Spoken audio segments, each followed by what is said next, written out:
ಓಂ ಸಮರ್ಥ ಸದ್ಗುರು ಶ್ರೀ ಸಾಯಿನಾಥಾಯ ನಮಃ. ಶ್ರೀ ಸಾಯಿ ಲೀಲಾಮೃತ ಅಧ್ಯಾಯ 27. ಸತ್ಸಂಗ ಮಹಿಮೆ. ಇರುವುದರೊಂದಿಗೆ ಅತೃಪ್ತಿ, ಇಲ್ಲದಿರುವುದಕ್ಕಾಗಿ ತಪನೆ. ಇದುವೇ ಮಾನವ ಜೀವನದ ಸಾರ. ಬಯಸಿದುದು ಎಷ್ಟು ದೊರೆತರೂ ಹೊಸ ಸ್ಥಿತಿಗಳ ಕಾರಣ ಹೊಸ ಬಯಕೆಗಳು ಜಿಗುರಿ ಅವು ನೆರವೇರದಿದ್ದಾಗ ಹಿಂದಿದ್ದ ಸಂತೋಷವೂ ಮಾಯವಾಗುವುದು. ಇದೇ ನಿಜವಾದ ದುಃಖ. ಇದು ರಾಜನಿಂದೆಯಾಗಿ ಕಡುಬಡವನೆವರೆಗೂ ಎಲ್ಲರನ್ನೂ ನಿರಂತರವಾಗಿ ಕುಗ್ಗಿಸುತ್ತಲೇ ಇರುತ್ತದೆ. ಈ ಅಶಾಂತಿಯಿಂದ ತಪ್ಪಿಸಿಕೊಳ್ಳುವ ಪ್ರಯತ್ನದಲ್ಲಿಯೇ ಮನುಷ್ಯನು ಸಂಸಾರ, ಹಣ, ಅಧಿಕಾರ ಮತ್ತು ಇಂದ್ರಿಯ ಸುಖಗಳನ್ನು ಸಾಧಿಸಿಕೊಳ್ಳಲು ಯತ್ನಿಸುವನು. ಆದರೆ ಆ ಹಪಹಪಿಗೆ ಅಂತ್ಯ ಇಲ್ಲವು. ಆದ್ದರಿಂದ ಮಾಡಬಾರದ ಅನೇಕ ಕುಕರ್ಮಗಳನ್ನು ಮಾಡಿ ತನ್ಮೂಲಕ ಕರ್ಮಗಳ ಫಲರೂಪದಲ್ಲಿ ಅತ್ಯಂತ ದುಃಖವನ್ನು ಸಿದ್ಧಪಡಿಸಿಕೊಳ್ಳುತ್ತಿರುವನು. ಅವು ಅನುಭವಕ್ಕೆ ಬಂದ ದಿನ ಅವುಗಳಿಂದ ತಪ್ಪಿಸಿಕೊಳ್ಳಲು ಸಗವೇ ಸಾಮಾನ್ಯರು ದೇವರನ್ನು ಆಶ್ರಯಿಸಿದರು. ದೇವರು ತನ್ನನ್ನು ಕಾಪಾಡಲಿಲ್ಲವೆಂದು ದೈವವನ್ನು ನಿಂದಿಸಿ ಅನುಮಾನಿಸುವರು. ಹೀಗೆ ಯಾವುದಕ್ಕಾಗಿಯೂ ತಪ್ಪಿಸುವ ಅವಶ್ಯವಿರದ ಸ್ಥಿತಿಯು ಆತ್ಮಜ್ಞಾನಿಯಿಂದ ಮಾತ್ರವೇ ಸಾಧ್ಯ. ತದಿತರವಾದ ಬೇರಾವುದರಿಂದಲೂ ಸಾಧ್ಯವಾಗದು. ಈ ವಿಚಾರವನ್ನು ದೃಢವಾಗಿ ತಿಳಿಯುವುದೇ ವಿವೇಕ. ಅದರ ಪರಿಣಾಮವೇ ವೈರಾಗ್ಯ. ಇಂತಹ ದುಃಖಕ್ಕೆ ಮತ್ತು ಅಶಾಂತಿಗೆ ಕಾರಣ ತನ್ನಲ್ಲಿಯೇ ಇರಬೇಕೆಂದು ತಿಳಿದುಕೊಂಡ ಅನಂತರ ಅದನ್ನು ನಿವಾರಿಸಿಕೊಳ್ಳಬೇಕೆಂಬ ದೃಢ ನಿಶ್ಚಯವೇ ಮುಮುಕ್ಷತ್ವ. ಅದಕ್ಕೆ ಮಾರ್ಗ ತಿಳಿದುಕೊಳ್ಳಲು ಮಾಡುವ ಯತ್ನವೇ ಜಿಜ್ಞಾಸೆ. ಅದಕ್ಕಾಗಿ ಜ್ಞಾನಿಗಳ ಆಶ್ರಯಿಸುವುದನ್ನು ಸದ್ಗುರು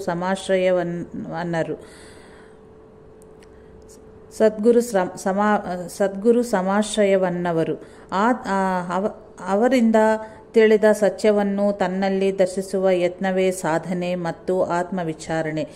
ತಾನು ಯಾವ ಆತ್ಮಜ್ಞಾನಕ್ಕಾಗಿ ತಪ್ಪಿಸುತ್ತಿರುವನೋ ಅದುವೇ ಸದ್ಗುರುವಿನ ರೂಪದಲ್ಲಿ ಲಭಿಸಿದಾಗ ಅವರಲ್ಲಿಯೇ ಮನಸ್ಸು ಲಗ್ನವಾಗಿ ಶರೀರ ಅವರ ಸೇವಕ್ಕಾಗಿ ಅಂಕಿತವಾಗುವುದು. ಅದುವೇ ಗುರುಭಕ್ತಿ. ಆದ್ದರಿಂದ ಜ್ಞಾನ ಪ್ರಾಪ್ತಿಯಾಗುವುದು. ಯಾವುದನ್ನು ಕೋರಲು ಅವಶ್ಯವಿರದ ಶಾಂತಿ, ತೃಪ್ತಿ ಸಿದ್ಧಿಸುವವು. ಅಂತಹ ಸ್ಥಿತಿಯನ್ನು ಹೊಂದಿದವರೇ ಆಪ್ತ ಕಾಮರು, ಎಲ್ಲ ಕೋರಿಕೆಗಳನ್ನೂ ಪಡೆದವರು ಎಂದು ಕೃತಕೃತ್ಯರು. ಮಾಡಬೇಕಾದುದೆಲ್ಲವನ್ನೂ ಮಾಡಿರುವರು, ಇನ್ನೂ ಮಾಡಬೇಕಾದ್ದು ಎಂದು ಏನೂ ಇರದವರು ಎಂದು ಕರೆಯುವರು. ಅಂತಹ ಜ್ಞಾನಿಗಳು ಭಗವಂತನಿಗೂ ಭೇದವಿಲ್ಲವೆಂದು ಶ್ರೀಕೃಷ್ಣ ಹೇಳಿರುವನು. ನಾನು ಈ ಮೂರು ಲೋಕಗಳಲ್ಲಿಯೂ ಪ್ರಯತ್ನಪೂರ್ವಕವಾಗಿ ಮಾಡಬೇಕಾದದ್ದು, ಪಡೆಯಬೇಕಾದದ್ದು ಯಾವುದೂ ಇಲ್ಲವೂ ಎಂದು ಹೇಳಿರುವನು. ಆದರೆ ಮೇಲೆ ಹೇಳಿದಂತೆ ಹೆಚ್ಚು ಮಂದಿ ಈ ಲಕ್ಷ್ಯದಿಂದ ಅಲ್ಲದೆ ಆಸೆಯಿಂದಲೂ ಅಥವಾ ಭಯದಿಂದಲೂ ಭಗವಂತನನ್ನು, ಮಹಾತ್ಮರನ್ನು ಆಶ್ರಯಿಸುವರು. ಶ್ರೀ ಸಾಯಿನಾಥರಂತಹ ಮಹಾನುಭಾವರ ಕೀರ್ತಿಯನ್ನು ಕಂಡ ಅನಂತರ ಅದನ್ನು ಕೋರಿ ಅವರನ್ನು ಸೇವಿಸುವರು, ಸಾಧನಗೈಯುವರು. ಬ್ರಹ್ಮರ್ಷಿ ಅನಿಸಿಕೊಳ್ಳಬೇಕೆಂದರೆ ಅಲ್ಲವೇ ವಿಶ್ವಾಮಿತ್ರ ತಪಸ್ಸು ಮಾಡಿದರು. ಅಂತಹ ದುಃಖವನ್ನು ನಿವೃತ್ತಿ ಮಾಡಿಕೊಳ್ಳಲು ಅಲ್ಲವಲ್ಲವೇ? ಆದ್ದರಿಂದ ಪತನವೇ ಆಗುವುದು. ಕೇವಲ ತನ್ನನ್ನು ಬ್ರಹ್ಮರ್ಷಿ ಎಂದು ಅಂಗೀಕರಿಸಿದ ಕಾರಣ ವಸಿಷ್ಠರ 100 ಮಂದಿ ಮಕ್ಕಳನ್ನು ಕೊಂದೆನು. ಇದು ಸಹ ರಾಕ್ಷಸರ ತಪಸ್ಸನ್ನೇ ಹೇಳುವುದು. ಎಷ್ಟು ನೆರವೇರಿದರೂ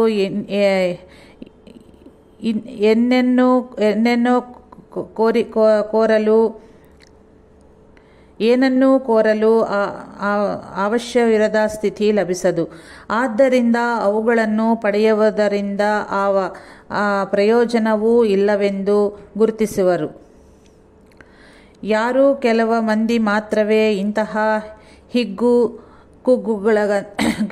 ಕುಗ್ಗುಗಳಲ್ಲದೆ ಸೃಷ್ಟಿಯ ಪರಮ ರಹಸ್ಯವನ್ನು ಮಾತ್ರವೇ ಅನ್ವೇಷಿಸುವರು. ಅವರೇ ಮುಮುಕ್ಷುಗಳು. ನಾವು ಇಂತಹ ಹಳ್ಳಗಳಲ್ಲಿ ಬೀಳದೆ ಶ್ರೀ ಸಾಯಿ ತೋರಿದ ಮಾರ್ಗದಲ್ಲಿ ಪಯಣಿಸುವುದಂತೂ ಆತ್ಮಜ್ಞಾನ ಸಿದ್ಧಿಸುವುದರೊಳಗೆ ನಮಗೆ ಕೆಲವು ಅವಶ್ಯಕತೆಗಳನ್ನು ಕಷ್ಟಗಳನ್ನು ತೀರಿಸಿಕೊಳ್ಳುವುದು ತಪ್ಪದು. ಸ್ಥಿರವಾದ ಆತ್ಮವಿಚಾರ ಅಥವಾ ಶರಣಾಗತಿ ಸಿದ್ಧಿಸಿದ ಹೊರತು ಹಿಗ್ಗು ಕುಗ್ಗುಗಳಲ್ಲದೆ ನಿಷ್ಕಾಮರಾಗಿ ಕರ್ಮವನ್ನು ಆಚರಿಸಲಾರವು. ಹೀಗಿರಲು ಇನ್ನು ನಿತ್ಯ ಜೀವನದಿ ಸಾಧನೆಯನ್ನು ಸಾಧಿಸುವುದಾರು ಹೇಗೆ? ಶ್ರೀ ಸಾಯಿನಾಥರಂತಹ ಸದ್ಗುರುವಿನಲ್ಲಿ ಭಕ್ತಿ ಶ್ರದ್ಧೆಗಳು ಜಾಗೃತವಾಗುವುದು ಅಹೋಭಾಗ್ಯವೇ ಸರಿ, ಮಹಾ ಅದೃಷ್ಟ. ಆದರೆ ಅದರ ಅನಂತರ ದಾರಿಯುದ್ದಕ್ಕೂ ನಮಗೆ ಅವರು ಜೊತೆಯಿದ್ದು ಸರಿಯಾದ ಮಾರ್ಗದಲ್ಲಿ ನಡೆಸಬೇಕೆಂದರೆ ಏನು ಮಾಡಬೇಕು? ನನ್ನ ಮೇಲೆ ನಿನ್ನ ದೃಷ್ಟಿ ಇರಿಸು, ನಿನ್ನ ಮೇಲೆ ನನ್ನ ದೃಷ್ಟಿಯನ್ನು ಇರಿಸುವನು ಎಂದರು ಶ್ರೀ ಸಾಯಿ. ಅವರ ಬಗ್ಗೆ ಅನನ್ಯವಾಗಿ ಅನ್ಯ ಚಿಂತನೆಯಿಲ್ಲದೆ ಚಿಂತನಗೈದವರ ಯೋಗಕ್ಷೇಮವನ್ನು ಅವರೇ ವಹಿಸುವರು. ಇದೇ ಶ್ರೀಕೃಷ್ಣ ರಮಣ ಮಹರ್ಷಿ ಹೇಳಿದ ಶರಣಾಗತಿ. ಇದು ಅಷ್ಟು ಸುಲಭವಾಗಿ ಒಂದೇ ಬಾರಿಯಾಗಿ ಸ್ಥಿರಗೊಳ್ಳದು. ಅಂದುಕೊಂಡದ್ದು ನೆರವೇರಿದಾಗ ನಮ್ಮ ವಿಶ್ವಾಸ ಹಿಗ್ಗುತ್ತಲೂ ಇಲ್ಲದಿದ್ದಾಗ ಕುಗ್ಗುತ್ತಲೂ ಇರುತ್ತದೆ. ಸದ್ಗುರು ಸಾಂಗತ್ಯ ಸೇವೆಯಿಂದ ಮಾತ್ರವೇ ಸ್ಥಿರವಾದ ಶರಣಾಗತಿ ಹಂತ ಹಂತವಾಗಿ ಬೆಳೆದು ಸ್ಥಿರಗೊಳ್ಳುವುದು. ಇಷ್ಟರಲ್ಲಿ ಅನ್ಯ ಚಿಂತನೆಗಳು ಅನುಮಾನಗಳು ಜನಿಸಿ ಮನಸ್ಸು ಅವರ ನಿಜ ಸ್ಥಿತಿಯನ್ನು ಮರೆತು ಚಂಚಲವಾಗುತ್ತಲೂ ಇರುತ್ತದೆ. ಅತಿ ಪರಿಚಯದ ಕಾರಣ ಶ್ರದ್ಧೆ ಕಡಿಮೆಯಾಗುತ್ತಲೇ ಇರುತ್ತದೆ. ಇಂತಹ ಅಡ್ಡಿ ಆತಂಕಗಳು ಇಲ್ಲದಿದ್ದಾಗಲೇ ನಮಗೆ ಅವರ ಸನ್ನಿಧಿ ದೊರೆತಂತೆ ಆಗಲೇ ನಮಗೆ ಅವರಿಂದ ಸಂಪೂರ್ಣವಾದ ರಕ್ಷಣೆ ಲಭಿಸುವುದು. ಇಂತಹ ಅಡ್ಡಿ ಆತಂಕಗಳಿಗೆ ಇರುವ ಕಾರಣಗಳಲ್ಲಿ ನಮ್ಮ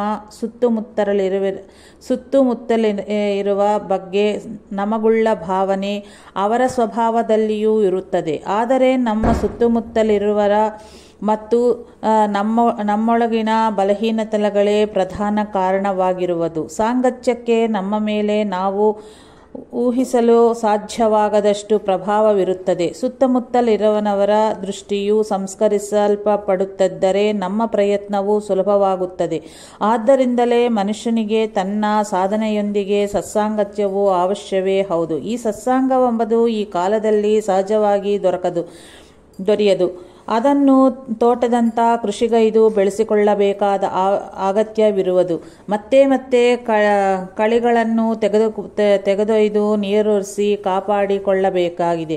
ಸತ್ಸಂಗವೆಂದರೆ ಇದುವೇ ಹೌದು. ಇದಕ್ಕಾಗಿ ಎಲ್ಲರೂ ಸೇರಿ ಭಗವಂತನಾದ ಸದ್ಗುರುವಿನ ಲೀಲೆಗಳನ್ನು ಬೋಧೆಗಳನ್ನು ಶ್ರವಣಗೈದು ಚಿಂತನೆ ನಡೆಸುತ್ತಲೇ ಇರಬೇಕು. ನೈಮಿಷಾರಣ್ಯದಲ್ಲಿಯೂ ಮುನಿಗಳು ಹೀಗೆಯೇ ಮಾಡುತ್ತಿದ್ದರೆಂದು ಪುರಾಣಗಳು ಹೇಳುತ್ತಲಿರುವು. ಎಲ್ಲ ಸಾಧನೆಗಳಿಗೂ ಭಗವತ್ಕಥೆಗಳೇ ಶ್ರವಣೆ ಮೂಲವಾದ್ದರಿಂದ ವಾಲ್ಮೀಕಿ ರಾಮಾಯಣನನ್ನು, ವ್ಯಾಸರು ಭಾಗವತವನ್ನು ರಚನೆಗೈದು ಆಸೇತು ಹಿಮಾಚಲದವರೆಗೂ ತಮ್ಮ ಶಿಷ್ಯ ಪ್ರಶಿಷ್ಯಗಳ ಮೂಲಕ ಪ್ರತಿಯೊಂದು ಗ್ರಾಮದಲ್ಲಿಯೂ ಜನರಿಗೆ ಶ್ರವಣ ಮಾಡಿಸುತ್ತಿದ್ದರು. ಆದ್ದರಿಂದಲೇ ಈ ದಿನವೂ ನಮ್ಮ ದೇಶದೊಳು ಅಕ್ಷರ ಜ್ಞಾನವಿಲ್ಲದವರಿಗೂ ದೇವರು ಜೀವನದ ಪರಮಾರ್ಥ ಅದನ್ನು ಸಾಧಿಸುವ ಮಾರ್ಗವೂ ಇದೆ ಎಂಬುದಾದರೂ ತಿಳಿದಿರುವುದು. ಇಂತಹ ಸತ್ಕಥೆಗಳನ್ನು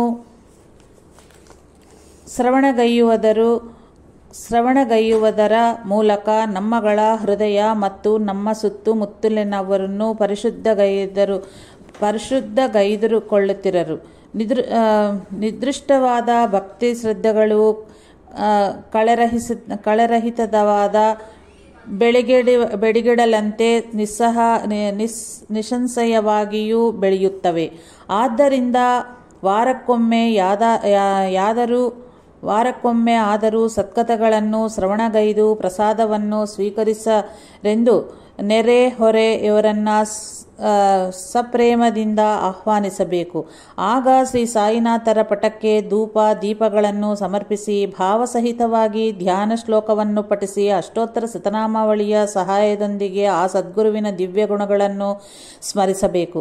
ಅನಂತರ ಕನಿಷ್ಠ ಅರ್ಧ ಅಥವಾ ಮುಕ್ಕಾಲು ಗಂಟೆಯ ಕಾಲ ಆದರೂ ಎಲ್ಲರಿಗೂ ಶ್ರೀ ಸಾಯಿನಾಥರ ಲೀಲೆಗಳನ್ನು ಶ್ರವಣ ಮಾಡಿಸಬೇಕು. ನಾವು ಹೇಳುವುದನ್ನು ನಾವು ಕೇಳುತ್ತಲೇ ನಮ್ಮ ಮನೋಗತವಾದ ದುಷ್ಟಭಾವಗಳನ್ನು ಸರಿಪಡಿಸಿಕೊಳ್ಳುತ್ತಿರಬೇಕು. ಅಂತಹ ದಿವ್ಯ ಲೀಲೆಗಳನ್ನು ಎಸಗಿದ ಶ್ರೀ ಸಾಯಿನಾಥರನ್ನು ಪಟದಲ್ಲಿ ನೋಡುತ್ತಲೇ ಕನಿಷ್ಠ ಪಕ್ಷ ಅರ್ಧ ಗಂಟೆಯ ಕಾಲ ಭಜನಗೈದು ತನ್ಮೂಲಕ ಅನುಭವವಾಗುವ ಶಾಂತಿಯನ್ನು ಅನುಭವಿಸುತ್ತಲೂ ಮೌನವಾಗಿ 10 ನಿಮಿಷಗಳವರೆಗಾದರೂ ಕುಳಿತುಕೊಳ್ಳಬೇಕು. ಮನಸ್ಸು ಚಂಚಲವಾದಲ್ಲಿ ಇದಕ್ಕ ಮುಂಚೆ ಆಲಿಸಿದ ಲೀಲೆಗಳನ್ನು ಸ್ಮರಿಸುತ್ತಲೇ ಅವುಗಳನ್ನು ಎಸಗಿದ ಶ್ರೀ ಸಾಯಿನಾಥರ ದಿವ್ಯ ರೂಪವನ್ನು ನೋಡುತ್ತಲೇ ಅವರ ಸನ್ನಿಧಿಯನ್ನು ಭಾವಿಸಬೇಕು. ಆಗ ನೈವೇದ್ಯ ಸಮರ್ಪಿಸಿ ಆರತಿಯ ಬೆಳಗ್ಗೆ ಎಲ್ಲರಿಗೂ ಊದಿ ಮತ್ತು ಪ್ರಸಾದವನ್ನು ವಿನಿಯೋಗ ಮಾಡಿ ಬೀಳ್ಕೊಡಬೇಕು. ಕಡು ಬಡವನಾದರೂ ತನ್ನ ಮನೆಯಲ್ಲಿ ಇಂತಹ ಸತ್ಸಂಗವನ್ನು ಏರ್ಪಡಿಸಿಕೊಳ್ಳಲು ಹಿಂದೇಟು ಹಾಕದಂತಿರಲು ಅತ್ಯಂತ ನಿರಾಡಂಬರವಾಗಿ ಏರ್ಪಡಿಸಬೇಕು. ಭಜನೆ ಮತ್ತು ಹಾಡುಗಳ ಬಗ್ಗೆ ಪರಿಚಯವಿಲ್ಲದವರು ಸಹ ಪಾಲ್ಗೊಂಡು ಹಾಡುವಂತ ಆಗಿರಬೇಕು. ಎಲ್ಲರೊಂದಿಗೆ ಸೇರಿ ಹಾಡಬೇಕೇ ಹೊರತು ಪ್ರತ್ಯೇಕವಾಗಿ ಹಾಡಬಾರದು. ಹಾಡದಲ್ಲಿ ಎಲ್ಲರ ಏಕಾಗ್ರತೆಗೂ ಭಂಗ ಉಂಟಾಗಿ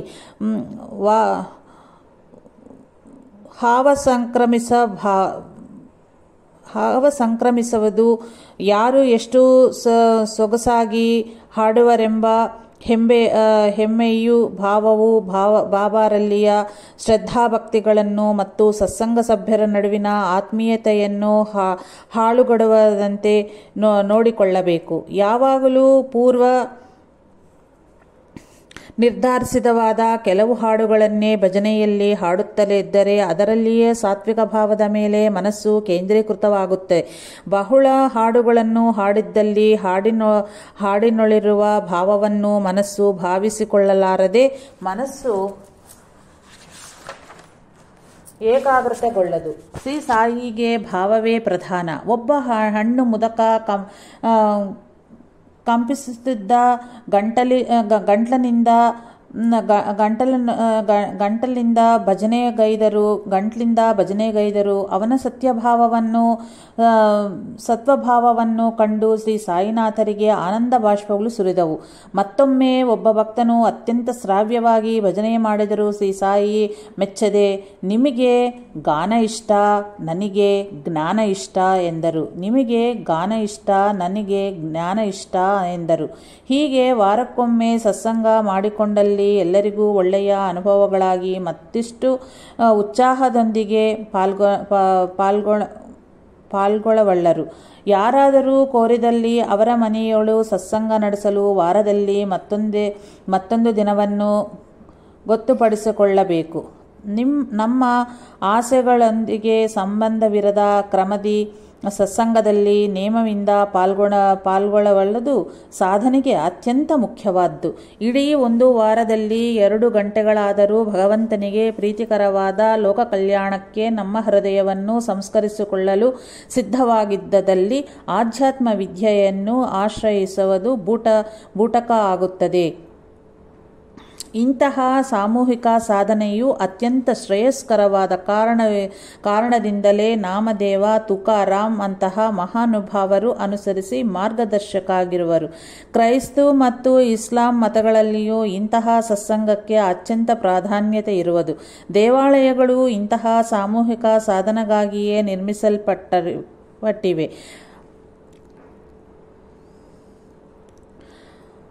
ಹಾಲಿಸುಳಿರುವ ಬೆಣ್ಣೆಯಂತೆ ಶ್ರೀ ಸಾಯಿ ಸರ್ವಗತರು. ಹಾಲಿನೊಳಗ ಇರುವ ಬೆಣ್ಣೆಯಂತೆಯೇ ಶ್ರೀ ಸಾಯಿ ಸರ್ವಾಂತರ್ಯಾಮಿ. ಭಕ್ತರು ತಮ್ಮ ಚೈತನ್ಯ ಶಕ್ತಿಯನ್ನು ಪಾರಾಯಣ, ನಾಮಜಪ, ಧ್ಯಾನಗಳಂತಹ ವ್ಯಕ್ತಿಗತವಾದ ಸಾಧನಗಳೊಂದಿಗೆ, ಸತ್ಸಂಗದಂತಹ ಸಮಿಷ್ಟಿ ಸಾಧನಗಳೊಂದಿಗೆ ಮಥನಗೈದು ಪರಮಶ್ರೇಯಸ್ಸನ್ನು ಹೊಂದಬೇಕು. ಹೀಗೆ ಸತ್ಸಂಗದಲ್ಲಿ ಪಾಲ್ಗೊಂಡವರ ಕೆಲವು ಅನುಭವಗಳನ್ನು ಸ್ಮರಿಸೋಣ.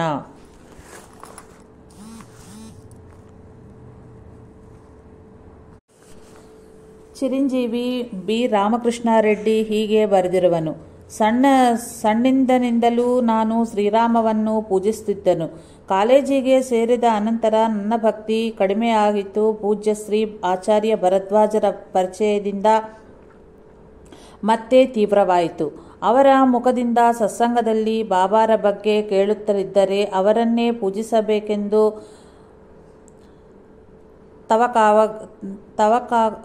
ತವಕವಾಗಿತ್ತಿತ್ತು.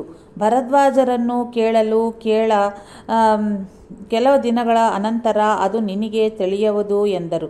ಅನಂತರ ಅವರ ಆಶೀರ್ವಾದದೊಂದಿಗೆ ಶ್ರೀ ಚೀರಾಲಸ್ವಾಮಿ, ಶ್ರೀ ರಂಗನ್ನ ಬಾಬು ಮೊದಲಾದ ಮಹಾತ್ಮರನ್ನು ದರ್ಶಿಸಿದನು. ತದನಂತರ ಒಂದು ದಿನ ಬಾಬಾ ಕನಸಿನಲ್ಲಿ ಕಂಡು, ನೀನು ನನ್ನ ರೂಪವನ್ನು ಧ್ಯಾನಿಸು, ಶ್ರೇಯಸ್ಸು ಉಂಟಾಗುವುದು, ರಾಮನಿಗೂ ನನಗೂ ಭೇದವಿಲ್ಲ ಎಂದರು. ಅಂತೆಯೇ ಮಾಡಲಾರಂಭಿಸಿದನು. ಏಪ್ರಿಲ್ 10, 1975ರಂದು ಪೂಜ್ಯ ಶ್ರೀ ಭರದ್ವಾಜರು ಬೇರೆ ಊರಿಗೆ ಪ್ರಯಾಣಿಸಬೇಕಾದ ಕಾರಣದಿಂದ ನನ್ನನ್ನು ಅವರ ಮನೆಯಲ್ಲಿ ಉಳಿದುಕೊಂಡು ಪೂಜೆಯ ಮಾಡುತ್ತಿರರು ಎಂದರು. ಏಪ್ರಿಲ್ 13ರಂದು ಅರ್ಧರಾತ್ರಿಯವರೆಗೂ ಧ್ಯಾನ ಮಾಡಿ ಮಲಗಿದನು. ಇನ್ನೂ ನಿದ್ದೆ ಹಿಡಿಸಲಿಲ್ಲ. ಶ್ರೀ ಸಾಯಿ ಸ್ಪಷ್ಟವಾಗಿ ನಿಂತು ದರ್ಶನ ನೀಡಿ, ನಿನ್ನ ತಂದೆ 5 ತೆಂಗಿನಕಾಯಿಗಳನ್ನು ಶಿವನಿಗೆ ಹರಿಕೆ ಹೊತ್ತು ಬಹಳ ಕಾಲ ಆಯಿತು.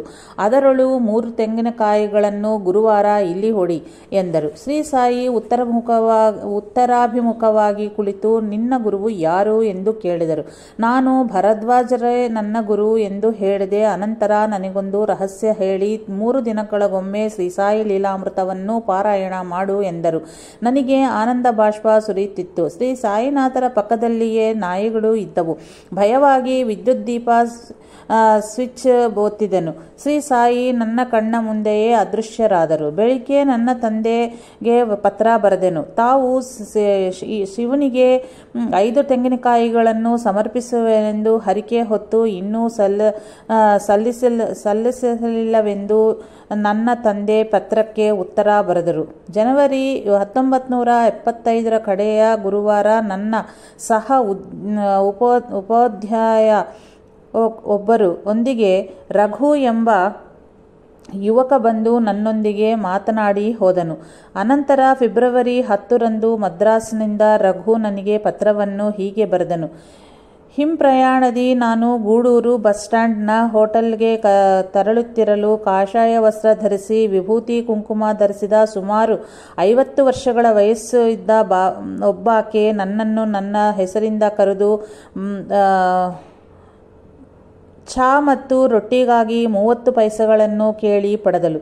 ವಿದ್ಯಾನಗರ್ನಿಂದ ಬರುತ್ತಿರುವೆಯಾ ಎಂದು ಕೇಳಿದರು. ನಾನು ನಿಮ್ಮನ್ನು ಭೇಟಿಯಾದೆನೆಂದು ಹೇಳಿದನು. ಆಗ ಆಕೆ, ನಿಮ್ಮಿಬ್ಬರ ಭೇಟಿ ಕಾಕತಾಳೀಯವಲ್ಲ, ಪೂರ್ವ ನಿರ್ಧಾರಿತವಾಗಿದ್ದಿತ್ತು. ಗಮ್ಯದತ್ತ ಸಾಗು, ಮಧ್ಯದಲ್ಲಿ ನಿಲ್ಲಬೇಡ ಎಂದು ಹೇಳಿ ತಕ್ಷಣವೇ ಹೊರಟು ಹೋದರು.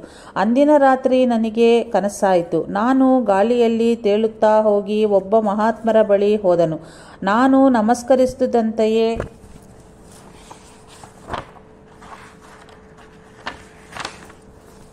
ಆ ಮಹಾತ್ಮರು ಪ್ರೇಮದಿಂದ ಪ್ರವರ ಹೇಳಿ ನಮಸ್ಕರಿಸು ಎಂದರು. ನಾನು ಹಾಗೆಯೇ ನಮಸ್ಕರಿಸಿದಂತೆಯೇ ಎಚ್ಚರ ಆಯಿತು. ಆಗಲೇ ಬೆಳಗಾಗಿತ್ತು. ಆ ಮಹಾತ್ಮರು ಸಾಯಿಬಾಬಾರ ಅಂತೆಯೇ ಇದ್ದರು. ನನ್ನ ಇಡೀ ಜೀವನವೇ ಅವರ ಸೇವೆಗೆ ಮೀಸಲಿಡಬೇಕೆಂದು ಉದ್ಯೋಗಕ್ಕೆ ರಾಜೀನಾಮಾ ಇತ್ತನು. ಮೊದಲು ಶಿರಡಿಯಲ್ಲಿ ಶ್ರೀ ಸಾಯಿನಾಥರನ್ನು, ಶ್ರೀ ಅಕ್ಕಲಕೋಟೆ ಸ್ವಾಮಿ ಸಮರ್ಥರನ್ನು ಸೇವಿಸುವನು. ಕೆಲ ಕಾಲದ ಅನಂತರ ನಿಮ್ಮ ದರ್ಶನಕ್ಕೆ ಬರಬಲ್ಲೆನೆಂದು ಭಾವಿಸುತ್ತಿರುವನು. ನಿಮ್ಮ ರಘು ಒಬ್ಬ ಬದ್ಧಜೀವಿ, ತೀವ್ರ ಮುಮುಕ್ಷುವಾದನು.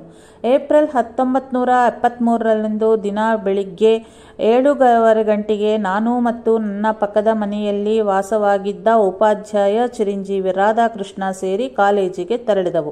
ಸುಮಾರು 8 ಗಂಟೆಗೆ ಬಿಳಿ ವಸ್ತ್ರವನ್ನು ಧರಿಸಿದ ಒಬ್ಬ ವೃದ್ಧನು ನನ್ನ ಮನೆಯ ಬಳಿ ಬಂದು ಶ್ರೀಮತಿ ರಾಧಾಕೃಷ್ಣರೊಂದಿಗೆ ನನ್ನ ಬಗ್ಗೆ ಕೇಳಿ, ನಾನು ಶೀಘ್ರವಾಗಿ ಹೊರಡಬೇಕು, ನಾನು ಬಂದು ಹೋಗಿದ್ದೀನಿ, ನನ್ನ ಆಶೀರ್ವಾದಗಳೆಂದು ಅವನಿಗೆ ಹೇಳು, ನನಗೆ ನನ್ನ ಹೆಸರು ಊರುಗಳು ಇಲ್ಲವೋ, ಅವನು ನನ್ನ ಮಗನ ಸಮಾನ, ನಾನು ಯಾರೆಂದು ಅವನಿಗೆ ತಿಳಿದಿದೆ, ನನ್ನ ಆಶೀರ್ವಾದವೆಂದು ಹೇಳಿದರೆ ಅವನಿಗೆ ಅವನಿಗೆ ತಿಳಿಯುವುದು ಎಂದರಂತೆ. ಅವರು ಮಹಾತ್ಮರೇ ಇರಬೇಕೆಂದು ಕೋರಿ ಆಕೆ ಮತ್ತು ಆಕೆಯ 2 ವರ್ಷದ ಮಗುವು ಆ ವೃದ್ಧರಿಗೆ ನಮಸ್ಕರಿಸಿದರು. ಅನಂತರ ಅಸ್ವಸ್ಥಳಾಗಿದ್ದ ಆಕೆಯ ನಾದಿನಿಯಿಂದ ನಮಸ್ಕಾರ ಮಾಡಿಸಲು ಕರೆತರುವಷ್ಟರೊಳಗಾಗಿ ಅವರು ಕಾಣಿಸಲಿಲ್ಲ. ಕೆಲವು ವರ್ಷಗಳ ಅನಂತರ ಆಕೆಯ ನಾದಿನಿ ಮರಣಿಸಿದಳು. ಆದ್ದರಿಂದಲೇ ಬಾಬಾರ ದರ್ಶನವಾಗಲಿಲ್ಲವೋ ಏನೋ. ಪಕ್ಕದ ಗ್ರಾಮಕ್ಕೆ ಸೇರಿದ ಚಿರಂಜೀವಿ ಕೋಟೀಶ್ವರಿಗೆ ಟಾನ್ಸಿಲ್ಸ್ ಹೆಚ್ಚಾದ ಕಾರಣ ಆ ಹುಡುಗಿ ಬೆಳೆಯಲಿಲ್ಲ. ಸಾಯಿ ಚರಿತ್ರೆಯ ಪಾರಾಯಣ ಪ್ರಾರಂಭಿಸಿದ ಕೆಲ ದಿನಗಳಿಗೆ ಒಂದು ಗುರುವಾರದ ರಾತ್ರಿ ಅವಳಿಗೆ ಕನಸಾಯಿತು. ಅದರೊಳು ಒಂದು ಆಸ್ಪತ್ರೆಯಲ್ಲಿ ಶ್ರೀ ಸಾಯಿನಾಥರ ವೈದ್ಯರಾಗಿ, ಪೋಲೇರಮ್ಮ ಗ್ರಾಮದೇವತಾ ನರ್ಸಲಾಗಿ, ಕ್ಷೇತ್ರಪಾಲಕ ಸ್ವಾಮಿ ಕಾಂಪೌಂಡರ್ ಆಗಿ ಕಂಡು ಅವಳನ್ನು ಕುರ್ಚಿಯಲ್ಲಿ ಕೂಡಿಸಿದರು. ಪೋಲೇರಮ್ಮ ಭಯವಿಲ್ಲ, ಬಾಯಿ ತೆಗಿ ಎಂದಳು. ಅಂತೆಯೇ ಅವಳು ಬಾಯಿ ತೆರೆಯಲು ಶ್ರೀ ಸಾಯಿನಾಥರು ಶಸ್ತ್ರಚಿಕಿತ್ಸೆ ಗೈದರು. ಅನಂತರ ಎಚ್ಚರವಾಯಿತು. ಅಂದಿಗೆ ಅವಳ ವ್ಯಾಧಿ ತಗ್ಗಿ ಪೂರ್ಣವಾಗಿ ಸ್ವಸ್ಥಳಾದಳು. ಎಂ.ಕೆ. ಆನಂದ ವೆಂಕಟೇಶ್ವರಲು ಹೀಗೆ ಬರೆದಿರುವನು. ನನ್ನ ತಮ್ಮ ಶೇಷಪಣಿಗೆ 3ನೆಯ ತಿಂಗಳಲ್ಲಿ ಪೋಲಿಯೋ ವ್ಯಾಧಿ ಸಂಕ್ರಮಿಸಿ 10 ವರ್ಷಗಳಾದರೂ ನಿಲ್ಲಲಾರಾದನು.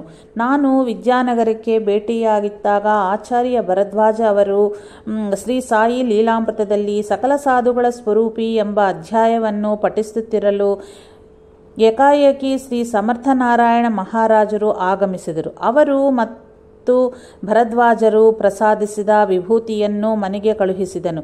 ಅದು ಸೇರಿದ 4-5 ದಿನಗಳಿಗೆ ನನ್ನ ತಮ್ಮ ಕೋಲಿನ ಆಸರೆಯೊಂದಿಗೆ ಹೆಜ್ಜೆ ಇಡಲು ಪ್ರಾರಂಭಿಸಿದನು. ಆಗ ತಿರುಪತಿಯಲ್ಲಿದ್ದ ನನಗೆ ಒಂದು ಬೆಳಗಿನ ಜಾವ ಕನಸಿನಲ್ಲಿ ಶ್ರೀ ಸಾಯಿಬಾಬಾ ಕಂಡು ನನ್ನತ್ತು ಚುಟ್ಟು ಮಾಡಿ ತೋರಿಸಿ, ಈ ಕುಂಟವನ್ನು ನಾನೇ ರಕ್ಷಿಸಿದೆನು ಎಂದು ಪಕ್ಕದಲ್ಲಿಯವರಿಗೆ ಹೇಳಿದನು. ನನ್ನ ತಮ್ಮನ ವಿಚಾರವನ್ನೇ ಹಾಗೆ ಹೇಳಿದರೆಂದು ಭಾವಿಸಿದನು. ಅದೇ ನಿಜವಾಯಿತು. ಆ ವಿಭೂತಿಯನ್ನು ಹಚ್ಚಲು ಪ್ರಾರಂಭಿಸಿದ ಕೆಲ ದಿನಗಳಿಗೆ ಅವನು ಯಾವ ಸಹಾಯವೂ ಇಲ್ಲದೆಯೇ ನಡೆಯಲಾರಂಭಿಸಿದನು. ದೇಸಿರೆಡ್ಡಿ ಕೃಷ್ಣಾರೆಡ್ಡಿ ಮೆಟ್ಟು ಎಂಬ ಊರಿನವಗೆ ಬಂದು ಒಂದು ಬಾರಿ ಜ್ವರ ಬಂತು. ಯಾವ ಉಪಚಾರಕ್ಕೂ ಕಡಿಮೆ ಆಗಲಿಲ್ಲ. ಅವನ ಹೆಂಡತಿ ಅವನಿಗೆ ಬಾಬಾರ ಬಗ್ಗೆ ಹೇಳಿ ಜ್ವರ ವಾಸಿಯಾದರೆ ಶಿರಡಿಗೆ ಬರುವನೆಂದು ಹರಕೆ ಹೊರಲು ತಿಳಿಸಿದಳು. ಅವನು ಅದರಂತೆಯೇ ಹರಕೆಯ ಹೊರಲು ತಕ್ಷಣವೇ ಜ್ವರ ಕಮ್ಮಿ ಆಯಿತು.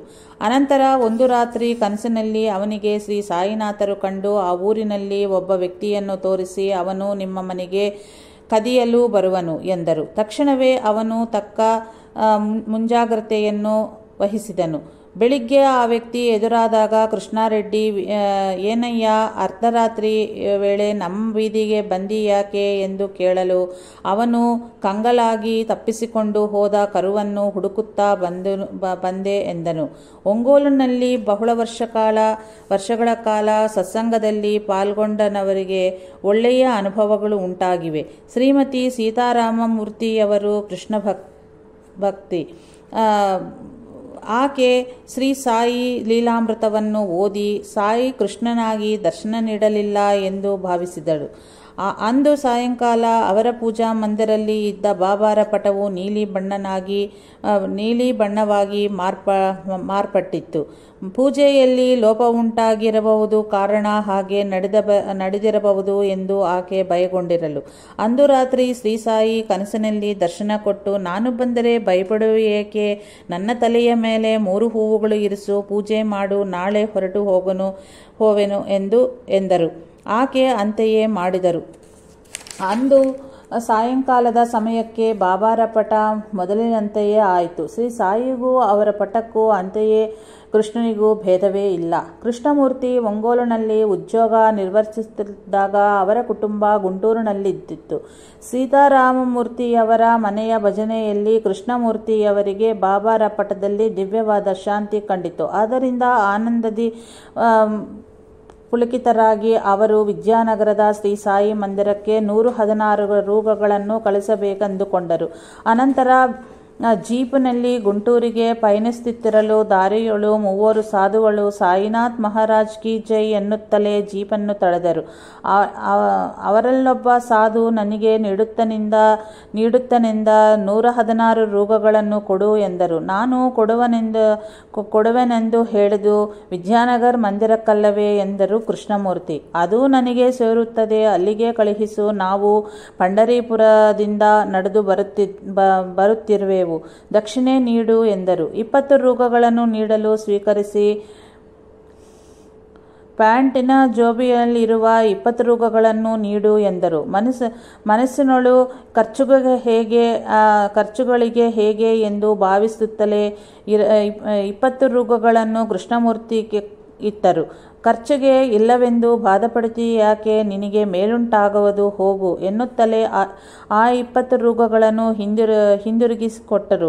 ಇವರು ಗುಂಟೂರನ್ನು ಸೇರುತ್ತಿದ್ದಂತೆಯೇ ಆ ದಿನವೇ ಉದ್ಯೋಗದಲ್ಲಿ ಕೃಷ್ಣಮೂರ್ತಿಯವರಿಗೆ ಒಳ್ಳೆಯ ಬೆಳವಣಿಗೆ ಆಗಿದೆಂದು ಕಾಗದ ಪತ್ರಗಳನ್ನು ಕೈಗೆ ಕೊಟ್ಟರು.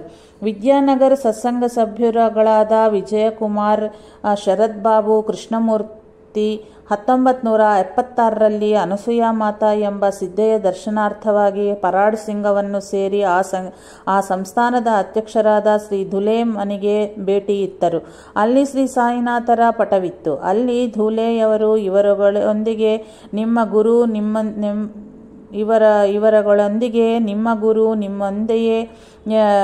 ಹಿಂದೆಯೇ ಇರುವರು, ಕೆಲವು ನಿಮಿಷಗಳ ಮುಂಚೆಯೇ ಬಂದು ಹೋದರು ಎಂದರು. ನಿಮ್ಮ ಗುರು ನಿಮ್ಮೊಂದಿಗೆಯೇ ಇರುವರು, ಕೆಲವು ನಿಮಿಷಗಳ ಮುಂಚೆಯೇ ಬಂದು ಹೋದರು ಎಂದರು. ಅನಂತರ ಆ ವಿವರವನ್ನು ಧೂಳೆ ಹೀಗ ಬರೆದಿರುವರು. ಈ ಮೂವರು ಅಲ್ಲಿ ಬಸ್ಸಿನಿಂದ ಇಳಿದ ಕ್ಷಣದಲ್ಲಿಯೇ ಧೂಳೆಯವರ ಮನೆಯ ವರಂಡಾದಲ್ಲಿ ಒಂದು ದಿವ್ಯವಾದ ಕಾಂತಿಗೋಳವು ಎಲ್ಲರಿಗೂ ಕೆಲವು ನಿಮಿಷಗಳವರೆಗೂ ಕಾಣಿಸಿತ್ತು. ಅಲ್ಲಿದ್ದವರು ಆ ದಿನ ಏನೋ ವಿಶೇಷ ನಡೆಯಲಿದೆ ಎಂದು ಭಾವಿಸುತ್ತಿದ್ದಾಗಲೇ ಈ ಮೂವರು ಅಲ್ಲಿಗೆ ಬಂದು ಆ ಕಾಂತಿಗೋಳ ದರ್ಶನವಿತ್ತ ಸ್ಥಳದಲ್ಲಿಯೇ ನಿಂತರು. ಅನಂತರ ಈ ಮೂವರು ಧೂಳೆಯವರೊಂದಿಗೆ ಅನಸೂಯ ಮಾತೆಯನ್ನು ದರ್ಶಿಸಿದರು. ಮಾತೆ, ರಾಮ್ ಎಂದು ನೀವು ಯಾವ ದೇಶದಿಂದ ಬರುತ್ತಿರುವಿರಿ? ದಕ್ಷಿಣ ದೇಶದಿಂದ ಬರುತ್ತಿರುವರು. ಭಗವಂತನೇ ನಿಮಗೆ ಈ ಅವಕಾಶವನ್ನು ಪ್ರಸಾದಿಸಿರುವನು. ಇವರು ತಮ್ಮ ಗುರುವನ್ನು ಮಾಸ್ಟರ್ ಎಂದು ಕರೆಯುವರು. ಮಾಸ್ಟರ್ ಎಂದರೆ ದೈವ ಎಂದು ಗೊಣಗಿಕೊಂಡು ತಮ್ಮ ಬೆರಳಿನಿಂದ ತಮ್ಮ ನಾಲಿಗೆಯನ್ನು ಸ್ಪರ್ಶಿಸಿ ಆ ಬೆರಳಿನಿಂದನೇ ತಮ್ಮ ಭೃಗುಟಿಯನ್ನು ಸೃಷ್ಟಿಸಿದರು. ಆಗ ಆ ಮೂವರು ತಮ್ಮ ಸಾಧನೆಯ ಬಗ್ಗೆ ಪ್ರಶ್ನಿಸಿದರು. ಆಗ ಮಾತೆ, ನೀವು ಭಜನೆ ಮಾಡುವಿರಿ. ಒಂದು ಬಾರಿ ಚಂದ್ರನು ಮನಸ್ಸು ನಿಶ್ಚಲವಾಗಿಯೂ ಒಂದು ಬಾರಿ ಚಂಚಲವಾಗಿಯೂ ಇರುವನು ಎಂದರು. ಗಮ್ಯವನ್ನೆಂತು ಸೇರಬೇಕೆಂದು ಈ ಮೂವರು ಪ್ರಶ್ನಿಸಲು, ಕೈ ಹಿಡಿದು ನಡೆಯಿರಿ, ಅಂದರೆ ಗುರುವಿನ ಆಜ್ಞೆಯನ್ನು ಪಾಲಿಸಿ ಎಂದರು. ಈ ಮೂವರು, ಅಮ್ಮ ನೀವು ನಿಜವಾಗಿಯೂ ಯಾರು ಎಂದು ಕೇಳಲು, ಸತ್ಯಯುಗಕ್ಕೆ ಸೇರಿದ ಅನಸೂಯ ದೇವಿಯೇ ತಾವೆಂದು ಹೇಳಿದರು. ತದನಂತರ ಘಟಿಸಿದ ವಿಚಾರಗಳನ್ನು ಈ ಸತ್ಸಂಗ ಸಭ್ಯರು ನನಗೆ ಹೀಗೆ ಬರೆದಿರುವರು. ನೀವು ಆಚಾರ್ಯ ಶ್ರೀ ಭರದ್ವಾಜ ಅಥವಾ ಸಾಯಿ ಮಾಸ್ಟರ್ ಮತ್ತು ಸಾಯಿಬಾಬಾರ ಇರುವ ಪಟವನ್ನು ಮಾತೆಯ ಮುಂದೆ ಇರಿಸಿದೆವು. ಮಾತೆ ಅದನ್ನು ಪ್ರತ್ಯೇಕವಾಗಿ 2-3 ಬಾರಿ ತಮ್ಮ ನಾಲಿಗೆಯಿಂದ ಸೃಷ್ಟಿಸಿ ತಮ್ಮ ಮಡಿಯಲ್ಲಿ ಇರಿಸಿಕೊಂಡು ಸೆರಗಿನಿಂದ ಆಚ್ಛಾದಿಸಿದರು. ಆ ಪಟವನ್ನು ನೋಡುತ್ತಲೇ ಋಷಿ 2 ಋಷಿಗಳು, ಒಬ್ಬರು ಕುದುರೆಯ ಮೇಲೆ ಎಂದರು. ಸತ್ಸಂಗ ಮತ್ತು ಭಜನೆಯನ್ನು ಶ್ರದ್ಧೆಯಿಂದ ಮಾಡಿದ್ದೇ, ಆದರೆ ನಾವು ಕೋರದಿದ್ದರೂ ನಮ್ಮ ಆತ್ಮೀಯರನ್ನು ಶ್ರೀ ಸಾಯಿನಾಥರೇ ಅನುಗ್ರಹಿಸುವರು. 1975ರಲ್ಲಿ ನನ್ನ ತಂದೆಯವರಾದ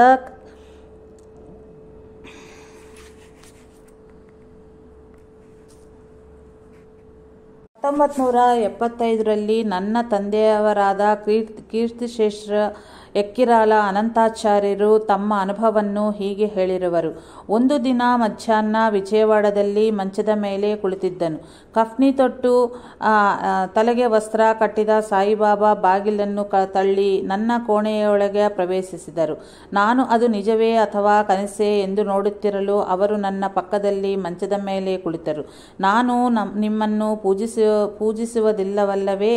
ನೀವು ನನ್ನ ಬಳಿ ಬಂದಿರೇನು ಎಂದು ಕೇಳಿದೆನು. ನನಗೆ ಅಂತಹ ಪ್ರಾಮುಖ್ಯತೆ ಏನೂ ಇಲ್ಲ. ನನಗೆ ಬರಬೇಕೆಂದು ತೋರಿದ್ದರಿಂದ ಬಂದೆನು. ಬಡಬೇಡವೆನ್ನುವಯ ಎಂದು ಕೇಳಿದರು. ಅನಂತರ ಸಾಯಿ ಎದ್ದು ನನ್ನನ್ನು ಆಲಗಿಸಿಕೊಂಡು, ನಾನು ನಿಮ್ಮೊಳಗೆ ಬರುತ್ತವೆನು, ಅಲ್ಲಿಯೇ ಇರುವೆನು ಎಂದು ಹೇಳುತ್ತಲೇ ನನ್ನೊಳಗೆ ಪ್ರವೇಶಿಸಿದರು. ಅಂತೆಯೇ ಸತತ 7 ದಿನಗಳು ನಡೀತು. ಅದನ್ನು ಸ್ಮರಿಸಿದಾಗೆಲ್ಲವೂ ನನ್ನ ಕಣ್ಣುಗಳಿಂದ ಆನಂದ ಬಾಷ್ಪ ಸುರಿಯುತ್ತದೆ. ಅಂತೆಯೇ ಕಲಿಚೇಡು ಎಂಬಲ್ಲಿ ಪ್ರತಿ ವಾರವೂ ಶ್ರದ್ಧಾ ಭಕ್ತಿಗಳಿಂದ ಸತ್ಸಂಗ ನಡೆಸುತ್ತಿದ್ದರು.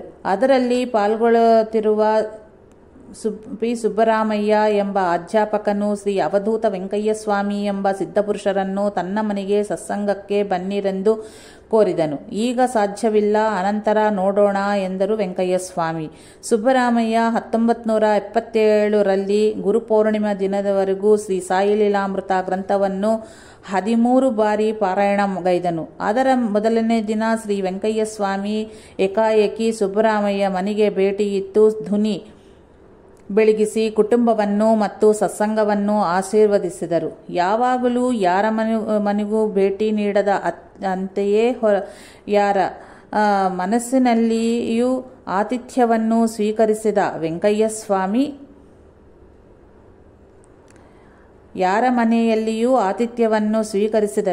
ಸ್ವಾಮಿ ಸುಬ್ಬರಾಮಯ್ಯನ ಮನೆಯಲ್ಲಿ ಭಿಕ್ಷೆ ಸ್ವೀಕರಿಸಿದ್ದು ಸಕಲ ಸಾಧು ಸ್ವರೂಪಿಯಾದ ಶ್ರೀ ಸಾಯಿನಾಥರ ಕೃಪೆಗೆ ನಿದರ್ಶನವಾಗಿರುವುದು. ಹಾಗೆಯೇ ಶ್ರೀಮತಿ ಶಾಂತಮ್ಮನವರಿಗೆ 1981ರಲ್ಲಿ ಎದೆ ನೋವು ಬಂದಿತ್ತು.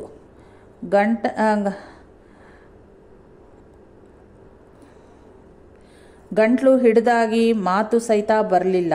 ಒಂದು ದಿನ ಕನಸಿನಲ್ಲಿ ಶ್ರೀ ಸಾಯಿ ಆಕೆಯ ಮಂಚದ ಪಕ್ಕದಲ್ಲಿ ನಿಂತು ಆಕೆಯ ಮೊರೆ ಕೇಳಿ, ನನ್ನ ಪಾದಗಳನ್ನು ಮುಟ್ಟಿ ಸ್ಮರಿಸು, ಕಡಿಮೆ ಆಗುವುದು ಎಂದರು.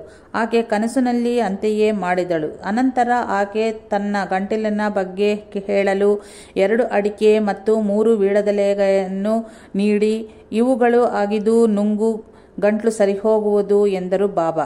ಆಕೆ ಅಂತೆಯೇ ಮಾಡಿದಳು. ಬೆಳಿಗ್ಗೆ ಆಕೆಗೆ ಎಚ್ಚರವಾಗುತ್ತಂತೆಯೇ ಆಕೆಯ ಎದೆ ಸೂಲಿ, ಗಂಟ್ಲು ಸೂಲಿ 2 ಕಡಿಮೆ ಆಯಿತು. ಅಂತೆಯೇ ಸೀತಾರಾಮ್ ಮೈನ್ಸ್ನಲ್ಲಿ ಕರ್ತವ್ಯ ನಿರ್ವಹಿಸುತ್ತಿರುವ ಕೆ ಕೋಟಯ್ಯ ನಾಯ್ಡು ಅವರಿಗೆ 75ನೆಯ ವಯಸ್ಸಿನಲ್ಲಿ ಪ್ರಮಾದಕರವಾದ ಜ್ವರ ಬಂದಿತ್ತು. ಯಾವ ಔಷಧೋಪಚಾರಕ್ಕೂ ಉಪಕರಿಸಲಿಲ್ಲ. ಬಾಬಾರಿಗೆ ₹1 ಮುಡುಪು ಕಟ್ಟಿಟ್ಟು ಹರಕೆ ಹೊತ್ತರು. ಅಂದು ರಾತ್ರಿ ಕಾಬೂಲಿವಾಲನ ವೇಷದಲ್ಲಿ ಶ್ರೀ ಸಾಯಿ ದರ್ಶನವಿತ್ತು. ನಾಳೆಯಿಂದ ನಿನಗೆ ಹೊಸ ಜೀವನ ಪ್ರಾರಂಭವಾಗುವುದು ಎಂದು ಆಂಗ್ಲ ಭಾಷೆಯಲ್ಲಿ ಹೇಳಿದರು. ಶ್ರೀ ಸಾಯಿ ಮರುಜನ್ಮದ ಬಗ್ಗೆ ಹೇಳಿದರೆಂದು ಭಾವಿಸಿ ಆ ವೃದ್ಧ ಭಯಪಟ್ಟನು. ಆದರೆ ಮರುದಿನದಿಂದ ಅವನ ಆರೋಗ್ಯ ಸ್ವಸ್ಥವಾಯಿತು. ಉಲ್ವಪಾಡು ಎಂಬಲ್ಲಿ ಸ್ವಲ್ಪ ಕಾಲ ಸತ್ಸಂಗ ನಡೆಯಿತು. ಆಗಲೂ ಅನೇಕರಿಗೆ ದಿವ್ಯವಾದ ಅನುಭೂತಿಗಳು ಉಂಟಾದವು. ಅವರೊಳು ಚಿಂತಾ ಲಕ್ಷ್ಮೀನಾರಾಯಣ ಶ್ರದ್ಧೆಯಿಂದ ಪಾಲ್ಗೊಳ್ಳುತ್ತಿದ್ದನು. ಒಂದು ದಿನ ಅವನ ಮಗ ಬಾಬ್ಜಿ 5 ವರ್ಷದ ಬಾಲಕ ಅವರ ಮನೆಯ ಮೇಲಿನ 3ನೆಯ ಅಂತಸ್ತಿನಿಂದ ಕೆಳಗಿನ ಅಂತಸ್ತಿನ ಸನ್ಶೇಡ್ ಮೇಲೆ ಬಿದ್ದನು. ಆದರೂ ಅವನಿಗ್ಯಾವ ಗಾಯವೂ ಆಗಲಿಲ್ಲ. ಅದನ್ನು ನೋಡಿ ಆಶ್ಚರ್ಯಚಕಿತರಾದ ತಾಯಿ ತಂದೆಯರೊಂದಿಗೆ ನಾನು ಬೀಳುತ್ತಿರಲು ಬಾಬಾನನ್ನು ಹಿಡಿದುಕೊಂಡರು ಎಂದು ಬಾಬ್ಜಿ ಹೇಳಿದನು.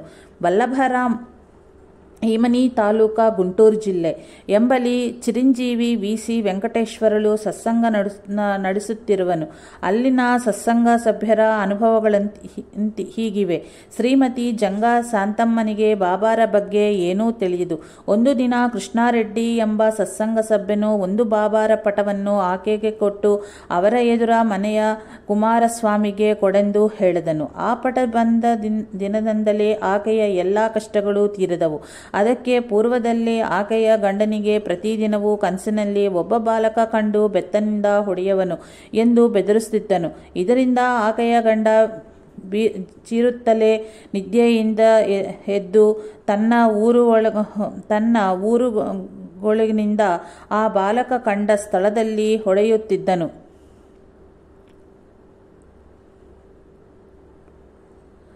ಆ ಪಟ ಬಂದ ದಿನದಿಂದ ಅಂತಹ ಕನಸು ಬರದೆ ಸುಖವಾಗಿ ನಿದ್ರೆ ಸಹಿತ ಹತ್ತಿತ್ತು. ಮರುದಿನ ಆಕೆಯ ಗಂಡನ ಕನಸಿನಲ್ಲಿ ಒಂದು ಸ್ತ್ರೀ ವಿಗ್ರಹ ಕಂಡು ನಾನು ಹೊರಟು ಹೋಗುತ್ತಿರುವನು, ಮತ್ತೆ ಬಾರನು ಎಂದು ಹೇಳಿ ಹೊರಟು ಹೋದಳು. ಆಗನಿಂದ ಮತ್ತೊಂದು ಬಾಬಾ ಪಟವನ್ನು ಮನೆಯಲ್ಲಿ ಇರಿಸಿಕೊಂಡು ಆ ಪಟವನ್ನು ಕುಮಾರಸ್ವಾಮಿಗೆ ಕೊಟ್ಟರು. ಈ ದಂಪತಿಗಳು ಶ್ರೀ ಸಾಯಿನಾಥರ ಭಜನೆಯಲ್ಲಿ ತನ್ಮಯರಾಗುತ್ತಿರುವರು. ಅನಂತರ ಜಂಗಾಕಾಂತಮ್ಮ ತನ್ನ ಅನುಭವ ಮಾಲಿಕೆಯನ್ನು ಹೀಗೆ ಬರೆಯುತ್ತಿರುವಳು. ನಾನು ದೂರದೇಶದಲ್ಲಿ ಇರುವ ಒಬ್ಬ ವ್ಯಕ್ತಿಗೆ 30,000 ರೂಗಳನ್ನು ಬಡ್ಡಿಗೆ ನೀಡಿದನು. ಪಾಪ, ಅವನಿಗೆ ನಷ್ಟವೇ ಎಷ್ಟೋ ಆಯಿತು. ಪತ್ತೆಗೆ ಸಿಗದಂತೆ ತಲೆ ಮರೆಸಿಕೊಂಡನು.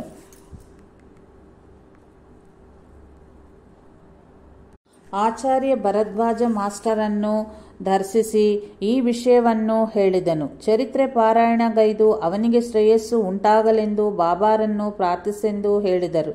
ನಾನು ಅಂತೆಯೇ ಮಾಡಿದನು. ಅವನು ಸೆಪ್ಟೆಂಬರ್ 3,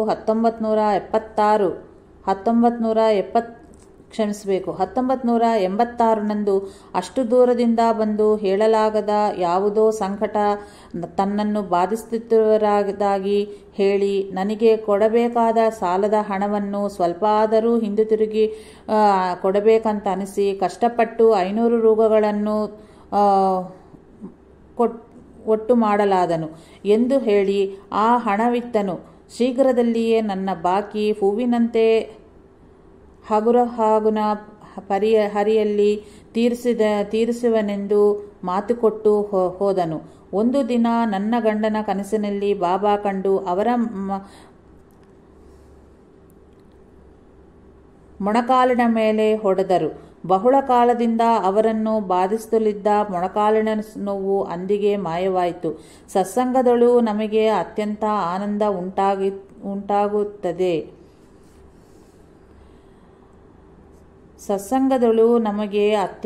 ಆನಂದ ಉಂಟಾಗುತ್ತದೆ. ಕುಮಾರಸ್ವಾಮಿ ಹೀಗೆ ಬರೆಯುತ್ತಿರುವನು. ನನ್ನ 2ನೆಯ ಮಗಳ ವಿವಾಹ ನೆರವೇರಿಸಿದವಾದರೂ ಆಕೆಯ ಅತ್ತೆಯ ಮನೆಯ ಪರಿಸ್ಥಿತಿಗಳನ್ನು ತಿಳಿದುಕೊಂಡು ಆಕೆಯನ್ನು ಸಂಸಾರ ಸಾಗಿಸಲೋಸೆಗೆ ಕಳುಹಿಸಲಿಲ್ಲ. ಆಚಾರ್ಯ ಭರದ್ವಾಜರವರನ್ನು ಕೇಳಲು ಶ್ರೀ ಸಾಯಿ ಲೀಲಾಮೃತವನ್ನು ಪಾರಾಯಣಗೈದು ಸಮಸ್ಯೆಯನ್ನು ಬಾಬಾರಿಗೆ ಹೇಳಿಕೊಂಡು ನಂತರ ಮಗಳನ್ನು ಅತ್ತೆಯ ಮನೆಗೆ ಕಳುಹಿಸಿ ಎಂದರು.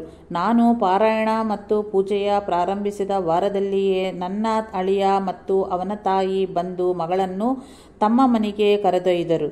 ಈಗ ನನ್ನ ಮಗಳನ್ನು ಅವರು ಪ್ರೇಮದಿಂದ ನೋಡಿಕೊಳ್ಳುತ್ತಿರುವರು. ಇದಕ್ಕೆ ಮುಂಚೆ ಭವಿಷ್ಯತ್ಕಾಲವು